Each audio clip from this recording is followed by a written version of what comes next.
Hello, Namaskar, good morning everyone. I am Ojas Shankar from HIS and today I am back with the analysis of the Hindu newspaper of 3rd of May 2024. आज भी हम लोग देखेंगे कि कैसे हम लोग न्यूज़पेपर की मदद से अपने यूपीएससी जर्नी को सप्लीमेंट कर सकते हैं। आज कुछ इंपॉर्टेंट टॉपिक्स हैं जिन पे हम लोग डिस्कस करेंगे, देखेंगे कि कैसे वो हमारे लिए इम्पोर्टेंट है प्रीलिम्स में और मेंस एग्जामिनेशन में भी। तो हमारा जो आज का पहला टॉपिक होगा वो चाइना जो एक सड़क बना रहा है जिसका नाम है CPEC, China Pakistan economic corridor.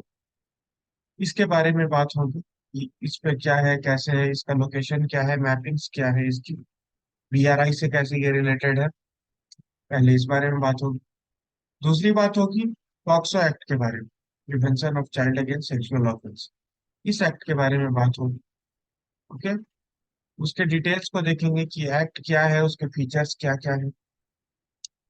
और जो हमारा लास्ट आज का आर्टिकल होगा वो होगा कि जीएसटी रिजीम में और क्या क्या चेंजेस लाए जा सकते हैं, जीएसटी में फर्दर और क्या क्या हम लोग चेंजेस ला सकते हैं ताकि वो और यूजर फ्रेंडली बन सके। Okay, so now starting with the first article that India has registered the protest with Beijing against China's illegal attempts to alter fact on the ground in Sakzakam Valley of Pakistan occupied Kashmir, which faces the Siachen Glacier।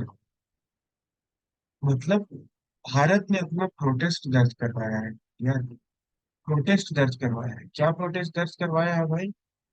कि China जो है ना, वो एक उसका एक बहुत बड़ा विजन प्लान है।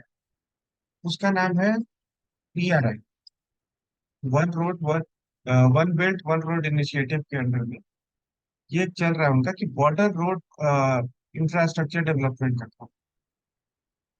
कि पहले एक सिल्क रूट हुआ करता था, उस सिल्क रूट के थ्रू चाइना से पूरे दुनिया में सिल्क सप्लाई हुआ करती थी। वो रूट कुछ इसी तरह का दिखा करता था, ये जो आप देख रहे हैं, चाइना टू यूरोप पूरे मार्केट को सिल्क सप्लाई किया जाता था।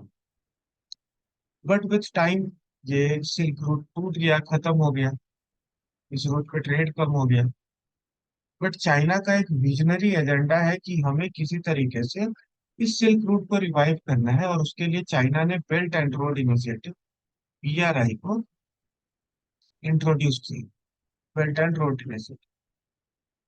अब उसी का एक हिस्सा है ये ब्रॉडर रोड ऑर्गेनाइजेशन। पहले हम लोग एक बार बेल्ट एंड रोड इनिशिएटिव देख लेते हैं, उसके बाद बॉर्डर रोड ऑर्गेनाइजेशन देखेंगे। तो अब देखिए यहाँ से, ये चाइना के अलग अलग शहर, संघाई, बीजिंग, ये सब है। यहाँ से लेके बाई रोड जहाँ जुड़ सके वहां पे बाई रोड। फॉर एग्जाम्पल ये यूरोप कजाकिस्तान होते हुए मॉस्को, जर्मनी, नीदरलैंड, ये बाई रोड जुड़ जा रहा है। इधर कासगढ़ होते हुए टर्की तक, जहां तक बाई रोड जुड़ पा रहा है यहाँ बाई रोड। और ये साउदर्न पोर्शन में जहां भी ये बाई रोड नहीं जुड़ सकती, वहां पे थ्रू पोर्ट्स इनका प्लान है। उसी प्लान के अंडर में इन्होंने श्रीलंका में हम्बनटोटा पोर्ट भी ऑक्यूपाई किया। यही देखिए, फिलीपींस, हनोई और ये इंडोनेशिया, जकार्ता होते हुए इनका प्लान है पूरा यहाँ इटली तक जाने का, ताकि ये पूरे ट्रेड पे अपना कंट्रोल बना सके, अपने एक्सपोर्ट्स को बढ़ा सके और इन नियर फ्यूचर अपने आप को सबसे बड़ी इकोनॉमी बनाने में सक्सेसफुल हो सके। कि इसमें रोड भी है और इसमें मैरीटाइम सिल्क रोड भी, दोनों चीजें हैं यहाँ। इंडिया ने हमेशा इस चीज का विरोध किया है कि आपको जो करना है करो, आपको अपना बनाना है बनाओ, बट इस बनाने के पीछे जो आपका ऑब्जेक्टिव है, और वो ऑब्जेक्टिव है आपका डेप्थ ट्रैप डिप्लोमेसी। मतलब आप जो गरीब देश है, जो डेवलपिंग या अंडर डेवलप्ड देश है, उनको आप बड़े बड़े लोन दे देते हो कंस्ट्रक्शन इंफ्रास्ट्रक्चर बनाने के लिए। उनको बता, सपना दिखा दिया कि हाँ, जब इंफ्रास्ट्रक्चर बन जाएगा तो आप ऐसे डेवलप हो जाओ, थर्ड रेट बढ़ जाएगा। और उसके बाद वो प्रोजेक्ट उनके लिए वायबल है नहीं, वायबिलिटी आप बता नहीं रहे हो उसकी, वो वायबल है नहीं। वो नुकसान में चले जा रहे हैं, आपसे लोन पे लोन लिए जा रहे हैं, उसके इंटरेस्ट पे करने के चक्कर में लास्टली उनको अपना पोर्ट हो या वो प्रोजेक्ट हो, वो आप ही को, मतलब चाइना को ही रेंट पे देना पड़ जाए, जैसे श्रीलंका के हम्बनटोटा पोर्ट के साथ हुआ। ठीक है। तो ये चीज जो है पूरे ग्लोबल जियो पॉलिटिक्स के लिए अच्छी नहीं हुई। दूसरी चीज, चाइना का ये जो प्रोजेक्ट है, ये चाइना के इन्फ्लुएंस को बढ़ाने के लिए है, ये रीजन।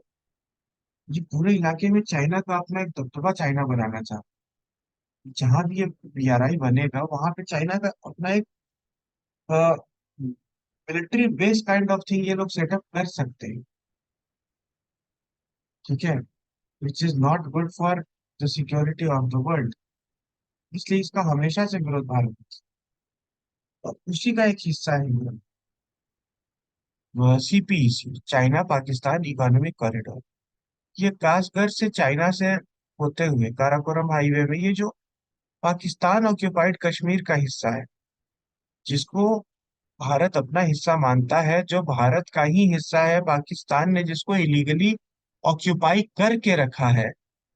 1963 में क्या हुआ था कि पाकिस्तान ने उसमें से कुछ एक हिस्सा चाइना को ट्रांसफर कर दिया था। ठीक है। अब मतलब आप देखिए ये किस तरीके की बात है कि हमारी जमीन, भारत की जमीन, जिसपे इलीगल ऑक्यूपेशन पाकिस्तान का था, उस जमीन को पाकिस्तान ने चाइना को ट्रांसफर कर दिया। तो इंडिया का यही कहना है कि we have never accepted the so called China Pakistan boundary agreement of 1963। Pakistan halfway attempted to cede the area to China. तो भारत कभी इस चीज को नहीं मानता है कि भाई आपने अपनी मर्जी से कैसे दे दिया, ये तो आपका इलाका है भी नहीं। अब आपने दे दिया है तो चाइना उसको अपना इलाका मानता है, और वहां पे से ये बीआरआई की रोड पास करा रहा है। और ये फिर इधर से होते हुए पाकिस्तान में जाएगी और ग्वादर पोर्ट तक जाएगी। यही जो सड़क है, चाइना पाकिस्तानी कॉरिडोर कॉरिडोर। ठीक है। और ग्वादर पोर्ट के थ्रू यही इस एरिया को टैप करने की कोशिश करेगी। इसीलिए इसको काउंटर करने के लिए बगल में भारत ने चाबहार पोर्ट का कंस्ट्रक्शन करवाया है, ईरान के साथ में। ठीक है। अरे, इस इशू का भारत ने हमेशा विरोध किया।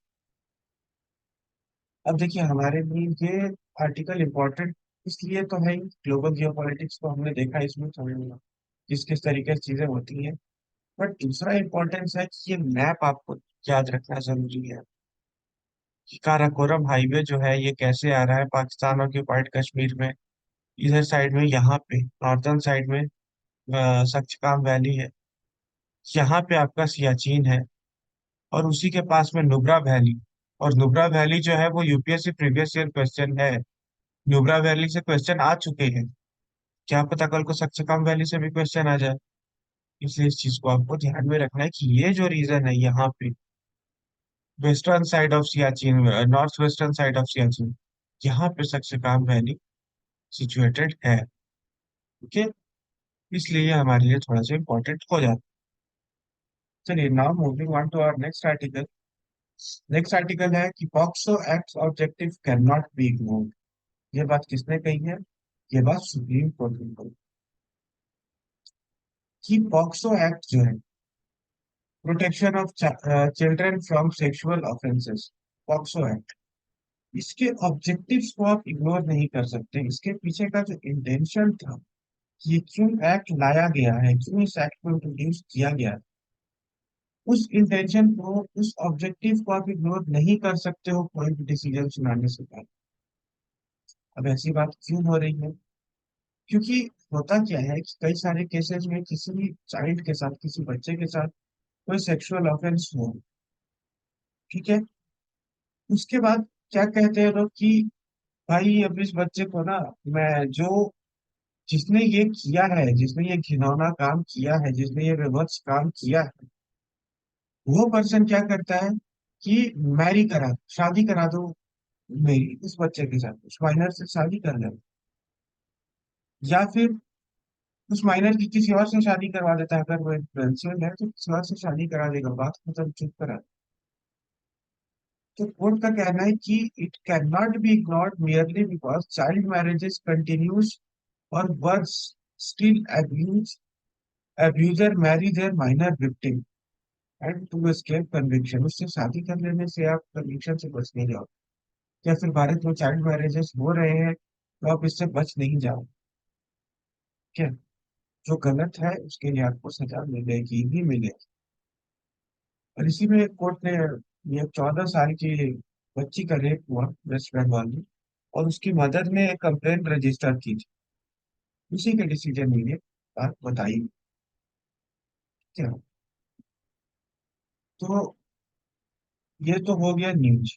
बट हमारे लिए इम्पोर्टेंट क्या है? हमारे लिए इम्पोर्टेंट है पॉक्सो एक्ट, क्योंकि क्वेश्चन पॉक्सो एक्ट से आ सकते हैं। तो हम लोग पॉक्सो एक्ट के बारे में देखते हैं कि पॉक्सो एक्ट क्या है। पॉक्सो एक्ट का इनैक्टमेंट जो हुआ था वो 14 नवंबर 2012। देख रहे हैं डेट, 14 नवंबर, मतलब चिल्ड्रंस डे। चिल्ड्रंस डे के दिन इसको हम लोगों के देश में इम्प्लीमेंट किया गया था 2012। क्या है, और ये क्यों इम्प्लीमेंट हुआ था?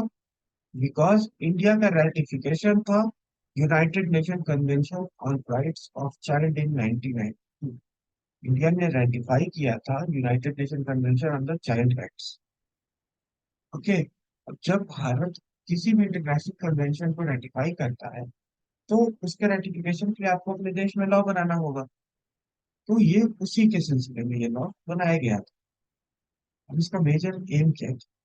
इसका एम था to address offence of sexual exploitation and sexual abuse of children which are which were either not specifically defined or inadequately penalized। मतलब वैसा सेक्सुअल ऑफेंस जो रिपोर्ट नहीं हो पा रहा है या उसको स्पेसिफाई नहीं किया गया है, और बच्चे या उनके घर वाले जिस एक्ट के बारे में जानते नहीं, उससे प्रोटेक्शन दिलाने के लिए, वैसी चीजों से प्रोटेक्शन दिलाने के लिए इस एक्ट को इनेक्ट किया गया। तो ये एक्ट क्या करता है? एक्ट डिफाइन करता है एक चाइल्ड को। The act defines a child as any person below the age of 18। ध्यान दीजिए वर्ड पे, एनी पर्सन। मतलब ये मेल फीमेल ट्रांसजेंडर तीनों हो सकते। दैट्स वाई यहाँ पे कहा जाता है एनी पर्सन। कोई भी पर्सन हो सकता है जो 18 की एज से कम का हो, उसको चाइल्ड के तौर पे डिफाइन कर रहा है। And the act provide the permission punishment as per the gravity of the offence. कि उस ऑफेंस की ग्रेविटी कितनी है, मतलब वो रेप है या वो मॉलेस्टेशन है, या किस तरीके से, मतलब रेप में भी वो मतलब गैंग रेप है या कैसा है रेप, विवक्षता कैसी है उसकी, किस लेवल पे जाके किया गया है चीजों को। That's what the act the act defines the gravity of the offense, and according to that gravity punishment is granted according to this act। और इस एक्ट को ना फर्दर रिव्यू किया गया था, रिवाइज किया गया था, अमेंड किया गया था 2019। थोड़े स्ट्रैगनेंट पनिशमेंट, थोड़े स्ट्रॉन्गर पनिशमेंट थे, जिसमें डेथ पेनल्टी को मिला दिया। भाई अगर ऐसा करोगे तो डेथ पेनल्टी भी मिल सकती है, सजाए मौत भी आपको मिल सकती है। अगर कोई भी सेक्सुअल ऑफेंस अगेंस्ट चाइल्ड में फंसता है तो उसको डेथ पेनल्टी भी हो सकती है। Okay. And the government of India has also notified POCSO rule 2020। और पॉस्को रूल्स भी निकाले गवर्नमेंट ऑफ इंडिया ने 2020 में। देख रहे हैं ये एक्ट आपके लिए कैसे कितना इंपॉर्टेंट है। मान लीजिए कि दे देता है question, which of the following are the features of POCSO act, ये ठीक है, which of the following are rules of POCSO act. अब वो दे देता है कि it has not defined the child, it has not defined the term child.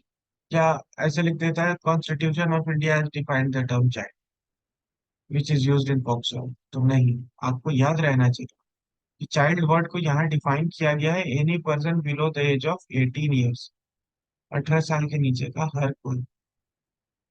ये, और ये अमेंड हुआ है 2019 में। और इसमें डेथ पेनल्टी का भी प्रावधान है, ये भी आपको जैसे ये चीजें याद रखनी होंगी। और किस लिए आया था? UN convention on right of child in 1992। इसलिए आया था। अब दे देगा कि ये ह्यूमन राइट के लिए था, नहीं, ये चाइल्ड राइट के लिए है। ये आपको ध्यान रखना होगा। और इसमें क्या है? कि एक जनरल जेंडर न्यूट्रल नेचर का है, मतलब मैंने बताया ही, any person, boy girl transgender सब चलेगा यहाँ पे। अगर किसी के साथ भी कोई छेड़खानी होती है तो, और वो 18 साल से नीचे का है या की है, तो वो आके यहाँ पे इस चीज के भीतर केस दर्ज करा सकते हैं। दूसरा, ease of reporting case. Case अगर आपको रजिस्टर्ड कराना है तो उसके आपके लिए आपको ज्यादा भाग दौड़ नहीं करनी होगी। पुलिस पर्सनल बाउंड है कि वो इस पे केस रजिस्टर्ड करे, तो करना पड़ेगा। ये एक्ट प्रेशराइज करता है। ठीक है। और explicit definition of the terms, मतलब यहाँ जैसे चाइल्ड को एक्सप्लिसिटली डिफाइन किया है इसके सेक्शंस में, कि यहाँ उसको प्रॉपरली डिफाइन किया गया है। और क्या है इसका फीचर? चाइल्ड पोर्नोग्राफी का स्टोरेज जो है उसको भी ऑफेंस बनाएगा। चाइल्ड पोर्नोग्राफी को भी यहाँ पे एक तो ऑफेंस बनाया गया, और उसके स्टोरेज को भी ऑफेंस बनाया गया कि ये सब चीजें किसी के दिमाग में ही नहीं आनी चाहिए। किसी बच्चे के साथ ऐसा किया जा सकता है, ये करना चाहिए। जो कि एक बहुत बहुत शानदार स्टेप। फिर सेक्सुअल ऑफेंस जो है, सेक्सुअल असॉल्ट, इसको भी डिफाइन किया गया है अलग से, कि सेक्सुअल असॉल्ट किस किस लेवल का है, उसके डिग्री को डिफाइन किया गया है। इंक्रीज्ड मिनिमम पनिशमेंट को इंक्रीज करके डेथ पेनल्टी तक ले जाया गया है, कि भाई पहले डेथ पेनल्टी नहीं थी, अब डेथ पेनल्टी भी दी जा सकती है। फास्ट ट्रैक कोर्ट्स के थ्रू यह डेथ पेनल्टी ग्रांट हो सकती है। It's will be not the bigger deal. के अब उसके बाद आता है हमारा पॉक्सो रूल्स 2020। इसमें क्या है, ये बहुत इंपॉर्टेंट। ये देखिए, ये तो पहले जो एक्ट था वो पनिशमेंट के लिए हुई, बट सिर्फ पनिशमेंट से नहीं होगा। तो वो एक छोटा बच्चा या छोटी बच्ची है जो 12 साल, 14 साल, 8 साल, 10 साल, जिसके साथ ऐसी घटना हो गई है, जो मेंटली खुद डिस्टर्ब, अब उसको सपोर्ट भी तो देना होगा। उसको सपोर्ट देने के लिए गवर्नमेंट ने ये रूल बनाया। इसमें कैसे है कि रूल 9 जो है वो पॉक्सो रूल्स का, वो क्या कहता है कि स्पेशल कोर्ट बनेगा to order interim compensation of child need related to relief of rehabilitation FIR registration. Okay. कि स्पेशल कोर्ट जो है वो इंटरिम कंपनसेशन देगा बच्चे के नीड के। एक स्पेशल कोर्ट का फॉर्मेशन, और इंटरिम कंपनसेशन मतलब कुछ पैसा या कुछ किसी भी तरह का रिलीफ मिलना चाहिए उस बच्चे को, जिसके साथ अन्याय हुआ है, जिसके साथ अत्याचार हुआ है, जो खुद अभी मेंटल ट्रॉमा में है। उसको आपको कुछ तो कॉम्पनसेशन देना होगा, उसको कुछ तो प्रोटेक्शन देना होगा। वो उसकी पढ़ाई लिखाई खर्चा फैमिली सपोर्ट कुछ तो करोगे, इसलिए ये किया गया। दूसरा, पॉक्सो रूल्स के अंडर में जो चाइल्ड वेलफेयर कमीशन है, जैसे हमारा वुमेन वेलफेयर कमीशन है, SC ST वेलफेयर कमीशन है, OBC वेलफेयर कमीशन है, ये चाइल्ड वेलफेयर कमीशन, ये जो है वो रिकमेंड कर सकता है, may recommend immediate payment for essential needs like food, clothes, transportation, using the fund from District Legal Service Authority DLSA और district child protection unit DCU, और funds maintain under juvenile justice act 2015। ये जो child welfare commission है वो situation की gravity को देखते हुए, सिचुएशन को कितना ज्यादा किस डिग्री पे वो सिचुएशन बुरी है, उस बच्चे की स्थिति कितनी बुरी है, उस बेसिस पे मैं रिकमेंड कर सकता है कि उसको तुरंत इसेंशियल सर्विसेज प्रोवाइड की जाए, जैसे फूड, क्लोथ्स, ट्रांसपोर्टेशन, ये सब उसको दिया जाए। और इसके पैसे कहाँ से आएंगे?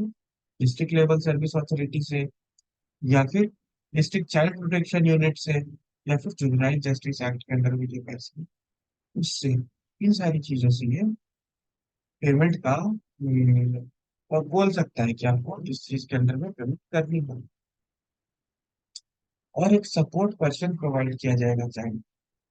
अब देखिए, कोई बच्चा खुद पहले से ट्रॉमा में है और उसकी फैमिली भी ट्रॉमा में होगी, तो आप कहोगे कि नहीं अब तुम जाओ भाग दौड़ करो, तो ऐसा नहीं है, ये गलत होगा ना। तो इसलिए चाइल्ड के बेस्ट इंटरेस्ट को सर्व करना, उसके फिजिकल, इमोशनल और मेंटल वेलबींग के लिए मेडिकल केयर प्रोवाइड करने के लिए, काउंसलिंग के लिए, एजुकेशन के लिए, और कोर्ट प्रोसीडिंग्स में भी मदद करने के लिए एक सपोर्ट पर्सन दिया जाएगा, और वो सपोर्ट पर्सन का काम रहेगा कि वो इन सारी चीजों में जो विक्टिम है, जो बच्चा है या जो बच्ची है, उसकी मदद करे। These are the enabling provisions. कि सपोर्ट कैसे प्रोवाइड किया जा सकता है, जो प्रॉब्लम हो गई उसका पनिशमेंट ही सिर्फ सॉल्यूशन तो नहीं, उसके लिए सपोर्ट भी प्रोवाइड करना होगा। इस तरीके से ये पॉक्सो है। इसके आसपास प्रीलिम्स में क्वेश्चंस आ सकते हैं, या मेंस में अगर चाइल्ड राइट्स पे क्वेश्चन है तो हम लोग इसको मेंशन वहां पे कर सकते हैं। क्या? Now moving on to the last article of the day, tipping point. With robust GST revenue, the next government must prioritize reforms. देखिए, कल हम लोगों ने डिस्कस किया था कि हमारा जो है GST revenue collection 2.1 lakh crore से ऊपर जा चुका है, कल हमने डिस्कस किया था। अभी अप्रैल के महीने में ये गया है, और इसको बिल्कुल ऐतिहासिक बताया जा इसको बताया जा रहा है कि ये आज तक इतना ज्यादा जीएसटी टैक्स कलेक्शन कभी हुआ ही नहीं। ऑल्दो अप्रैल के महीने में ज्यादा जीएसटी कलेक्शन होता है, but 2.1 lakh crore is the highest ever the GST has been introduced, and which is a great thing for our economy. Okay, जो कि 12.4% higher than last year's last month's GDP collection. Okay, पिछले अप्रैल में 1.87 लाख करोड़ थी, इस अप्रैल में 2.1 lakh crore, which is a huge increase, and which is a good indicator कि हमारी economy एक सही रास्ते पे जा रही है। Our finance minister Nirmala Sitaraman ji has called it a landmark thing। एक लैंडमार्क है, बिकॉज जीएसटी जब आया था तो इसका काफी विरोध हुआ था। कहा गया था कि ये सस्टेन नहीं कर पाएगा, ये बिजनेसमैन नहीं समझ पाएंगे। इस चीज के खिलाफ काफी प्रोटेस्ट, धरना, बहुत सारी चीजें हुई। ठीक है, but with the sustained action against frauds के अगेंस्ट एक्शन, फेक इनवॉइसिंग के अगेंस्ट एक्शन, स्ट्रिक्टर कंप्लायंस करते हुए इसके रेवेन्यू को सोरअप किया गया। ठीक है, धीरे धीरे चीजें चैनलाइज हुई, जीएसटी का सिंप्लीफिकेशन हुआ, कस्टमर के डिमांड के बेसिस पे, कस्टमर यूजर फ्रेंडली बेसिस पे उसको चेंजेस उसमें लाए गए। एंड जिसका रिजल्ट है क्या, तुम लोग 2.1 लाख करोड़ जितना बड़ा अमाउंट जीएसटी से कलेक्ट कर पाए।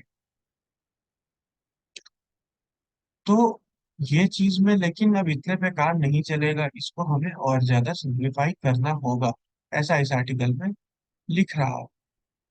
क्योंकि जीएसटी ऐसा रिफॉर्म था ना, जो एक बहुत जरूरी रिफॉर्म था हमारी इकोनॉमी के लिए, लॉन्ग अवेटेड था, हमारे यहाँ के कॉम्प्लेक्स रेट स्ट्रक्चर को सॉल्व करने के लिए, अलग अलग टैक्स और इतनी सारी चीजें थी।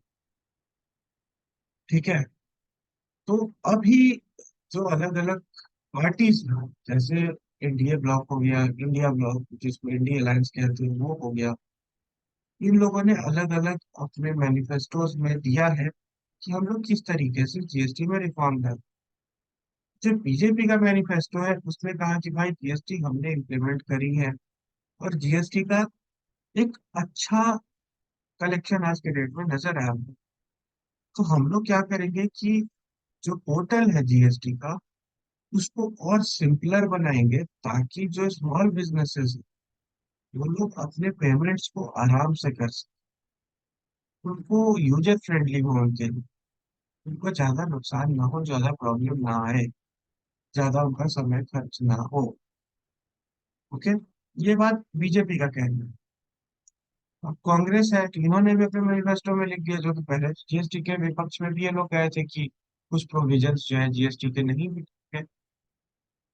अब इनका कहना है कि हम लोग जब जीएसटी, अगर हमारी सरकार आती है तो we will do single moderate tax rate with few exceptions. मतलब एक सिंगल मॉडरेट है, अभी जीएसटी में अलग अलग स्लैब है ना, जैसे 5%, 10%, 18% एंड 28%।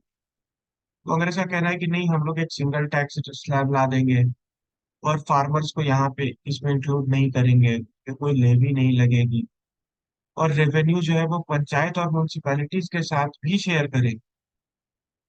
तो इन्होंने अपने लेवल पे अलग अलग वादे किए हैं। बट बात ये नहीं है कि वादे किसने क्या किए हैं, बात यह है कि इस प्रोसेस को और सिंपल कैसे बनाया जा सकता है और बेहतर कैसे बनाया जा सकता है। इस दिशा में आने वाली सरकार को काम करने की जरूरत है, because this tax regime need to be improvised with time to favour the businesses, इसलिए इस चीज की जरूरत है। ओके।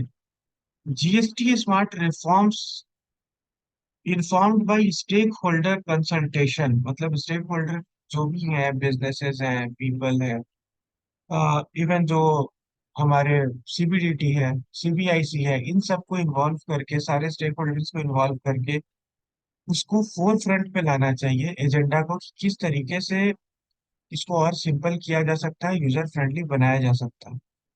ओके। और अगले सरकार जो भी आए उसको इन सारी चीजों पे फोकस करके काम करना होगा, जीएसटी को और सिंपल बनाना होगा। This is the main thing written in this article. ठीक है, तो इस तरीके से हमारा ये आर्टिकल जो है ओवर होता है। अब कल के सेशन में मैंने जीएसटी के बारे में बताया था कि जीएसटी क्या है, सीजीएसटी क्या है, आईजीएसटी क्या है, ठीक है, एसजीएसटी क्या है, कैसे कैसे कलेक्शन होता है, इनडायरेक्ट टैक्स, डायरेक्ट टैक्स, के बारे में कल हमने डिस्कस किया था। अगर आपने नहीं देखा है तो आप देख लीजिए, तो ज्यादा क्लैरिटी मिलेगी चीज़ में। ओके। इस तरीके से आज का हमारा सेशन खत्म होता है। काफी इंपॉर्टेंट सेशन था, चाइना के पॉलिसीज को लेके और बॉक्सर एक्ट को लेके, जीएसटी रिफॉर्म्स को लेके। ठीक है, इससे जो भी इंपॉर्टेंट आपको लगे उसके नोट्स बना सकते हैं आप।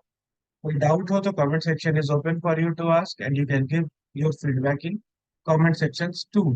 तब तक के लिए हैव अ ग्रेट डे, कल मैं इसी समय फिर मिलता हूँ। Okay, signing out.